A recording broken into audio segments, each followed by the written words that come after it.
খরগোশের কানের মতো কানগুলো খাড়া করেন, মনোযোগ দিয়ে কথাগুলো শুনতে হবে।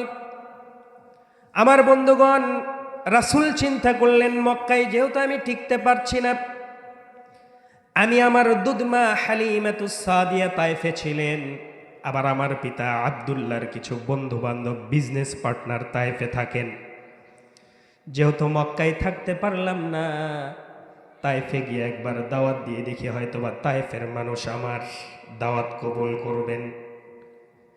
রাসূল তায়েফে গেলেন। বলেন তো, রাসূলকে ফুলের তোড়া দেওয়া হলো না পাথর দেওয়া হলো?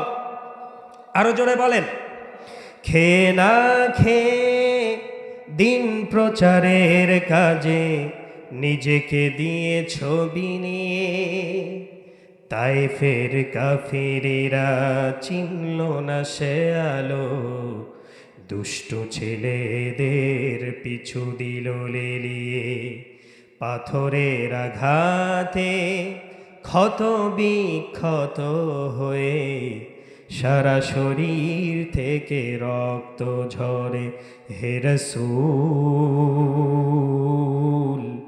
তোমাকে ভুলি আমি কেমন করে, হাজারো ব্যথা বেদনার পরে ফিরে আসনি তুমি আপন ঘরে, দিনের আলো তুমি ছড়িয়ে দিতে চলে গেলে মদিনায় মক্কা ছেড়ে। হে রাসূল, তোমাকে ভুলি আমি কেমন করে, হে রাসূল, তোমাকে ভুলি আমি কেমন করে। ঠিক কিনা? রাসূলকে আমরা ভুলতে পারবো না। রাসূল চলে গেলেন।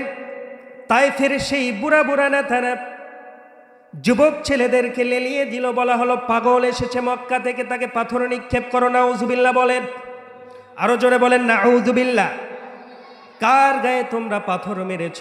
পৃথিবীর শ্রেষ্ঠ মানুষ, পৃথিবীর শ্রেষ্ঠ চেহারা, এমন চেহারার মানুষ পৃথিবীতে আর ছিল নাকি বলেন? ছিল? পাথর নিক্ষেপ করা হলো। রাসূল অজ্ঞান হয়ে পড়ে গেলেন। জ্ঞান ফিরে আসলো, আবারও পাথর নিক্ষেপ করা হলো।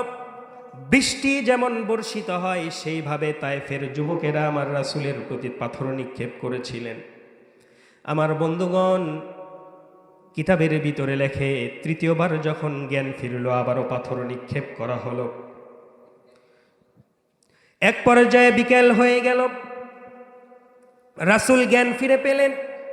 জ্ঞান ফিরে পেয়ে দেখছেন কেউ নাই। তিনি একটা ওঠার পরে তিনি দৌড় দিবেন, এমন সময় দেখছেন মাথার রক্তগুলো পড়তে পড়তে পায়ের জুতা এবং মোজার সাথে জমাট বেঁধে গিয়েছে। আমার বন্ধুগণ, তিনি দেখলেন কেউ নাই, দৌড় দিলেন। সামনে পেলেন একটা খেজুর বাগান, অথবা কোনো কিতাবের ভিতরে লেখা হয়েছে তিনি পেলেন একটা আঙ্গুরের বাগান। আঙ্গুরের বাগানের ভিতরে তিনি চলে গেলেন। আঙ্গুরের বাগানের কেয়ারটেকার দেখলেন একটা যুবক ছেলে, সুন্দর সুন্দর একটা ছেলে, রক্তমাখা দেহ নিয়ে পড়ে থাকলো। সেই আঙ্গুর বাগানের কেয়ারটেকার দৌড়ে এসে রাসূলকে তুলে এক থোকা আঙ্গুর মোটে রস করে রাসূলকে খাওয়াইয়া দিলেন। রাসূল আল্লাহর শুকরিয়া আদায় করলেন। শুকরিয়া আদায় করার পরে রাসূল বলছেন, ও আদ্দাস, তোমার নাম তো আদ্দাস। সুবহানাল্লাহ বলেন, আল্লাহু আকবার বলেন।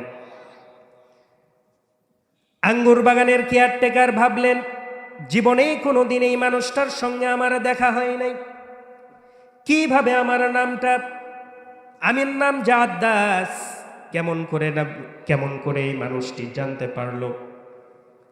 আদ্দাস জিজ্ঞেস করছেন, ও যুবক, তোমার সঙ্গে তো আমার কোনোদিন দেখা হয় নাই, কেমন করে তুমি আমার নাম জানতে পারলে? এরপরে রাসূল বলছেন, ও আদ্দাস, তোমার বাড়ি তো নিনুয়া নামক গ্রামে, যেই গ্রামে আমার ভাই ইউনুস আলাইহিস সালামকে আল্লাহ পাক পাঠিয়েছিলেন। আদ্দাস আরো অবাক হয়ে গেলেন। কিভাবে কোনোদিন আমার সঙ্গে দেখা হয় না, আমার নাম বলল, আবার বাড়ির নামও বলে দিল। আদ্দাস জিজ্ঞেস করছেন, কে আপনি, আমাকে বলেন তো, আমি তো আপনাকে চিনি না, কোনোদিন আমি আপনাকে দেখি নাই, আপনিও আমাকে দেখেন নাই, কেমন করে আপনি চিনলেন আমাকে, কেমন করে জানলেন? নিনুয়া নামক গ্রামে আমার বাড়ি, আর নিনুয়া নামক গ্রামে আল্লাহ রাব্বুল আলামিন ইউনুস আলাইহিস সালামকে পাঠিয়েছিলেন, কেমন করে আপনি জানলেন?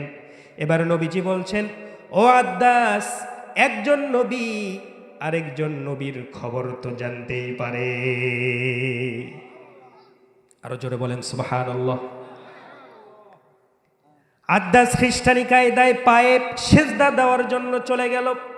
রাসূল বুকে জড়ায় নিয়ে বললেন, ও আদ্দাস, পৃথিবীর কোন মানুষকে সেজদা করতে পারে না, বরং তুমি আমার ভাই, তুমি আমার বুকে আসো আর ইসলাম কবুল করে আল্লাহকে সেজদা করো। আল্লাহু আকবার। এবার আদ্দাস পড়ে নিলেন, লা ইলাহা ইল্লাল্লাহু